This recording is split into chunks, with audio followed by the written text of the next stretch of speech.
Hi everybody, I'm Joe Parker of the Pixel Depot, where we give model railroaders the knowledge, tools, and services they need to build a realistic layout, and hopefully the motivation to get working on it right now.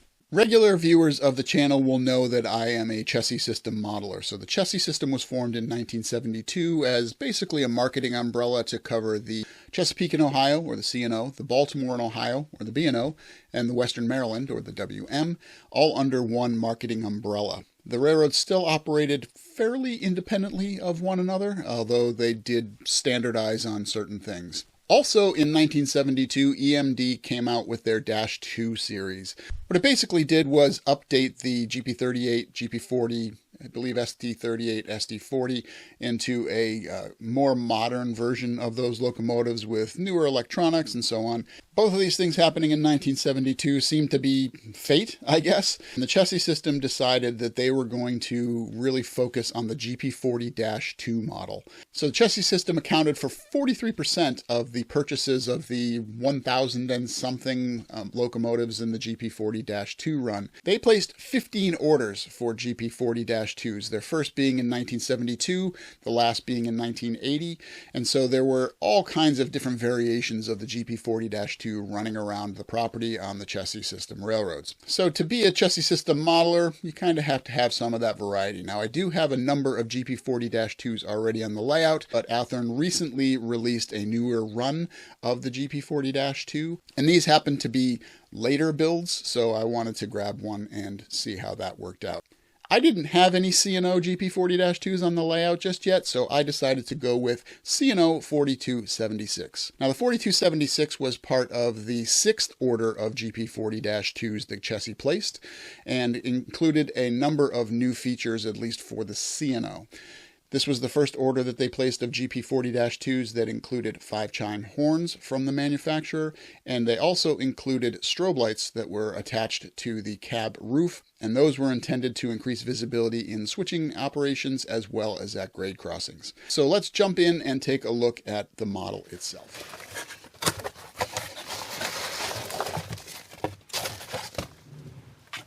What we have here is Chessie System C&O 4276. Comes with a Tsunami 2 DCC and sound decoder in it, and this booklet here covers the sound and maintenance and breakdown of the decoder function assignments, the sound assignments, and so on. Exploded diagram here, some advertisements for Athearn. Then we get into the good stuff.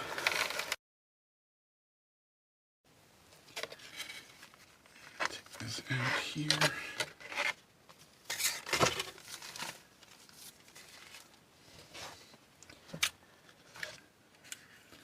Comes nicely packaged with lots of foam and plastic to keep it in place. It's got these guards here on the sides so that the handrails don't get bent, at least not too much. They're bent a little bit, but that's just part of the packing and shipping piece. So let's take a quick look here. So first thoughts on the paint are that the paint is nice and opaque. The shades of paint look correct to me. One of the things that I usually look for is the vermilion. So Chessie's paint scheme was famously the blue, yellow, and vermilion color. In the past, there have been manufacturers that have gone with a much darker color here, almost a red, or sometimes actually a red, which is not correct. So we've got our builder's plate here. There's actually some text here. That's an ownership tag. I checked it out. And also text here on when the air tanks were last tested. That's something I haven't seen on the past on these. Similar on the other side. Markings for engine start and fire extinguisher, and a label for the fuel fill. One thing noticeably absent on this, but correctly absent, is there's no battery slot here. So Chessie had a habit of putting a slot in here for access to the battery compartment, easy access to the battery compartment, I should say, and based on the information that I have, this particular order did not have those, so that is also correct. Based on the photos that I have from my materials, They have the correct 5-chime horn on there. And another detail is the strobe lights here on the roof. This was the first order of C&O GP40-2s that had the strobe lights. The previous order from Chessie System of GP40-2s did have them, but those went to the Western Maryland. Nice detail on the radiator fans. It has, as you'd expect at this point in time in model railroading, does have the 3 equally sized radiator fans, denoting it as a GP40 series locomotive. The GP38s only had 2 fans. So that's an identifying, distinguishing mark for the GP40 series versus GP38 series.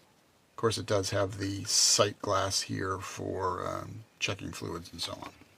Another thing I'd like to point out that Athearn got correct was the Chessie rock pilot. So Chessie didn't use traditional plows like a lot of the other railroads did. They used this specially shaped rock pilot that was intended to push rocks off of the track. This was a feature that was on many of their locomotives, including all of the GP40-2s. And as I mentioned, Athearn got it correct. Comes with KD compatible couplers that I will switch out at a later date. But other than that, looks-wise, this is a sharp-looking locomotive. Again, as I mentioned, there's more detail in terms of labels and things like that than I've seen on just about anybody else's. So Athearn is upping their game there. Competition's fierce in this area these days. But like I said, markings like the ones on the tanks here, I've not noticed on other locomotives. Maybe I've just missed them. We'll go back and check, but that's something new by me. I'm going to go over and program this so that it is the correct number, and then we will check it out on the layout. Special thanks to my Patreon supporters. If you'd like to join my Patreon community to get bonus videos, graphic files, and other goodies, click on the link in the description below. Alright, so I have programmed the number on the decoder. I've also changed some of the sound settings because I usually find that the default values of the volumes are just way too loud, and it probably will still need some adjustment as I go through here. But we're going to fire this up and see how things sound and look and work.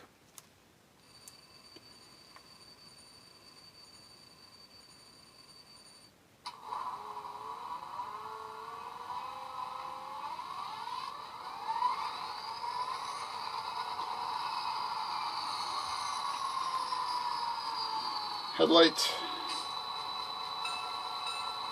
bell, pretty fast for the bell actually. I might really need to adjust that.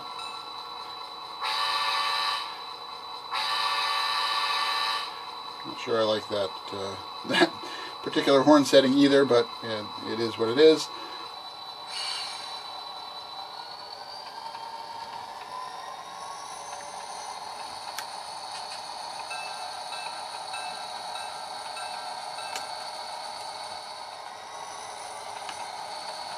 Seems to run pretty well, even at low speed. So I'll set this down to, it seems to start to move right around 5. So I can adjust that a little bit. But you can see, haven't cleaned the track on the grunge for a little bit, but it's still running pretty well at very low speeds. So based on this small sampling, I'm going to assume that it runs as well as it looks.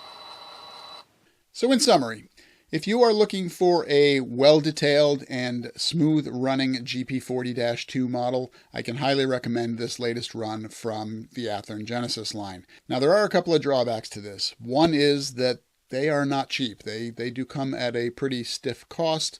I believe that even on sale, this one ran about $260, which is out of the price range of a lot of people. The flip side to that is if you're going to be in model railroading for the long term, you can look at it as an investment. That locomotive will probably last me for the next 15 to 20, maybe longer years. So when you amortize that over the life of the locomotive, it's not so bad. The other thing to take into consideration is if you are looking for a realistic and detailed layout, the locomotive is going to kind of lead the way in terms of the perceived detail and realism of your layout.